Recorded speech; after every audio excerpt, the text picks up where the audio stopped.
जय हिंद एवरीवन, स्वागत है आप सबका, बहुत बहुत स्वागत है आप सभी का मेजर कलसी क्लासेस के इस ऑनलाइन प्लेटफॉर्म पे। एक क्वेश्चन जो आप सब मुझसे बहुत पूछते हैं कि सर इस 90 डेज में हम क्या ऐसा करें कि इस बार वाला एनडीए डेफिनेटली क्रैक करें। तो प्यारे बच्चों, आज मैं इसी बात को चर्चा करने के लिए आपके साथ जुड़ रहा हूं।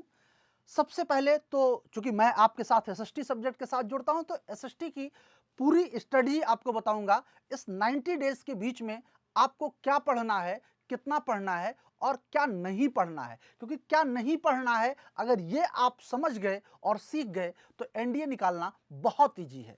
आइए जानते हैं किस किस चैप्टर पे आप जबरदस्त तरीके से फोकस करेंगे। ये 90 डेज स्टडी है जिसके लिए आगाज बैच आप सबके पास है हमारे प्लेटफॉर्म पे जबरदस्त तरीके से। यहां पर आप ध्यान रखना, following a lot of strategy is equal to aimless study. मतलब अगर आप बहुत ज्यादा स्ट्रेटजी अपना रहे हैं तो इसका मतलब आप एमलेस हो चुके हैं, उद्देश्य से विरक्त हो चुके हैं। वो नहीं करना है आपको। आपको ट्राइंग टू लर्न एवरीथिंग, इस पे कंसंट्रेट रहना है। एंड अगर हम बात करें reading without understanding, reading, understanding और एक्सप्रेशन अंडरस्टैंडिंग, मतलब वो चीजें आपका जो आप पढ़ें सीखें उसको एक्सप्रेस करने की भी क्षमता आप में होना चाहिए, ये निश्चित करना है आपको। इसके लिए करना क्या है, experimenting on day of the exam. ये आपका एग्जाम हॉल का कुछ खूबसूरत नजारा होगा जिसमें मैं आपको वहां से बाहर निकलते हुए मुस्कुराते देखना चाह रहा हूं। मेरी ये दिली इच्छा है कि आप इस बार जरूर सफल होकर आए। तो इसके लिए आपको क्या करना क्या है, कुछ की पॉइंट्स आपके सामने लाने का प्रयास कर रहा हूं। Lack of consistency. एंड अगर बात करें हम अपने सब्जेक्ट की, सब्जेक्ट पे किस सब्जेक्ट पे कितना फोकस करें और कौन कौन सा चैप्टर हम विधिवत रूप से पढ़ें ताकि अपकमिंग जो हमारा 13 अप्रैल का टारगेट है वो क्लियर हो जाए। तो उसके लिए बहुत साफ शब्दों में, हो सकता है मेरी बातें आपको कुछ ऐसा लगे कि बहुत कम पढ़ने के लिए बोल रहे हैं, लेकिन मैं जितना बोल रहा हूं आपको 35 प्लस मार्क लाने के लिए वो बिल्कुल जरूरी है, और उतना ही पढ़ोगे तभी आएगा भी। अगर आप बहुत ज्यादा पढ़ने में लग गए तो इसका मतलब ये होगा कि आप सारी चीजों को दिमाग में इकट्ठा भी नहीं रख पाएंगे और हो सकता है उतना बेहतर आप प्रदर्शन भी ना कर पाएं। तो इस 90 डेज स्ट्रेटजी में आपको क्या क्या अपनाना है, कौन कौन से चैप्टर पे आपको फोकस करना है, उस पर अगर मैं बात करूं तो सबसे पहले यहां आप देखेंगे कि आपको महत्वपूर्ण रूप से इंडस वैली सिविलाइजेशन का चैप्टर, जो हिस्ट्री का एक इंपॉर्टेंट चैप्टर है, इस चैप्टर पे आपको खूब जबरदस्त मेहनत करना है। फिर मौर्य एम्पायर, यह भी सेकंड मोस्ट इंपॉर्टेंट है। मतलब इंडस वैली सिविलाइजेशन से एक क्वेश्चन आपको डेफिनेटली देखने को मिलेगा और मौर्य एम्पायर से कम 2 क्वेश्चन भी आ जाते हैं, कभी कभी 3 भी आ जाते हैं। मतलब ये इंपॉर्टेंट चैप्टर, यहां से क्वेश्चन आपको देखने को मिलेंगे। थर्ड जो सबसे इंपॉर्टेंट है वो आपका है हिस्ट्री में विशेष रूप से Gupta empire.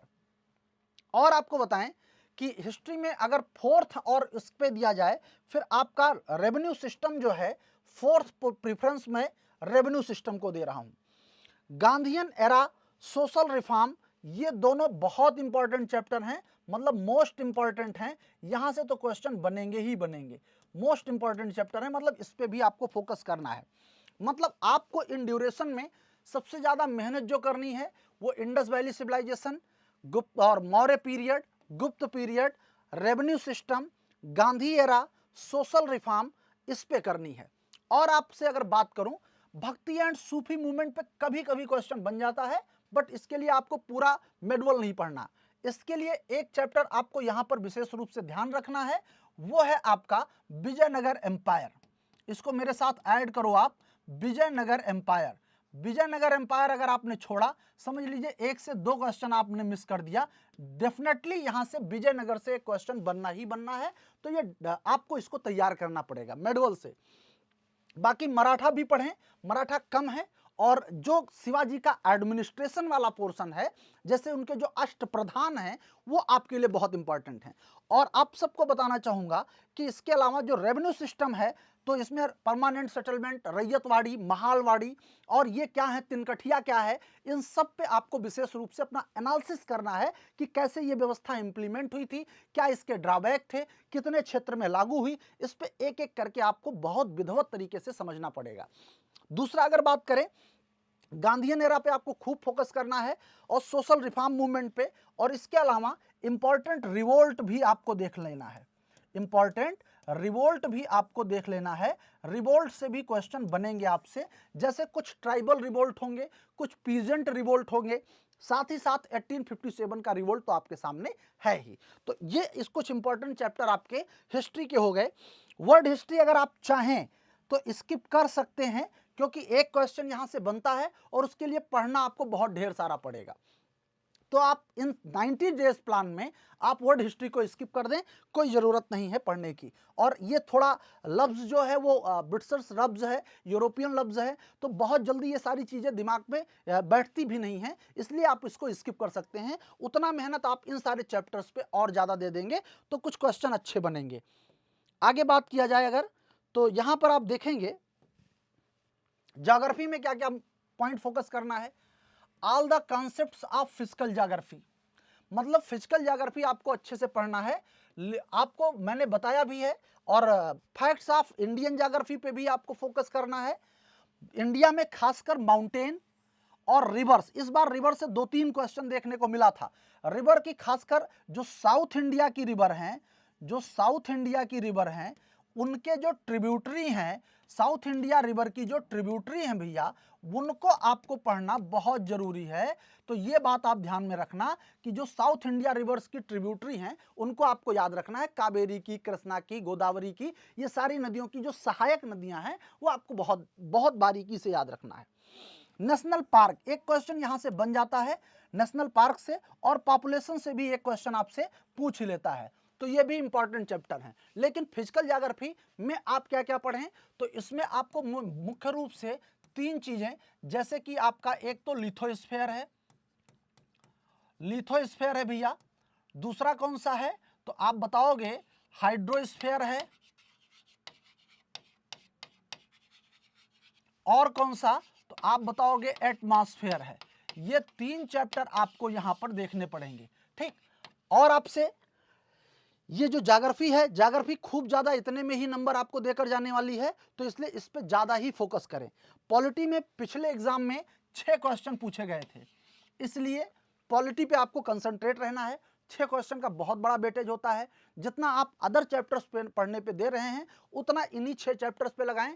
Features of the Indian constitution, preamble, fundamental rights, directive principle of state policy जिसको डीपीएसपी कहते हैं, और इंपॉर्टेंट अमेंडमेंट, और एजीआई। एजीआई स्पेशल इस तरह से कि आपको पूछ लेता है, यहाँ से कुछ क्वेश्चन आपको बनते हुए दिखते हैं।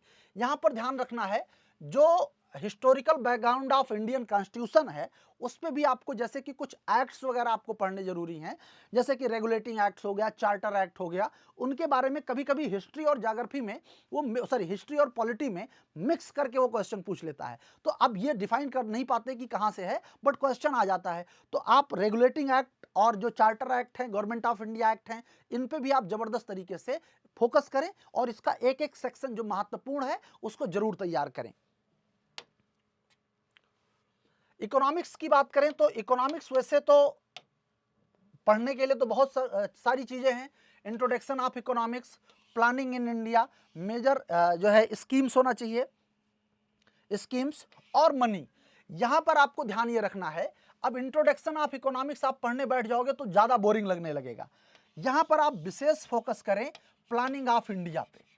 प्लानिंग ऑफ इंडिया पे जो 5th ईयर प्लान्स हैं, कब किस टाइम पे कौन सा प्लान आया, कौन किस मॉडल से रिलेटेड रहा, कितनी ग्रोथ रेट डिसाइड की गई थी, कितनी अचीव की गई है, और आपको ध्यान रखना है अगर कोई इंपॉर्टेंट, जैसे गरीबी हटाओ का नारा किस 5th ईयर प्लान में दिया गया, अब बहुत इंपॉर्टेंट क्वेश्चन बन जाता है यहां से।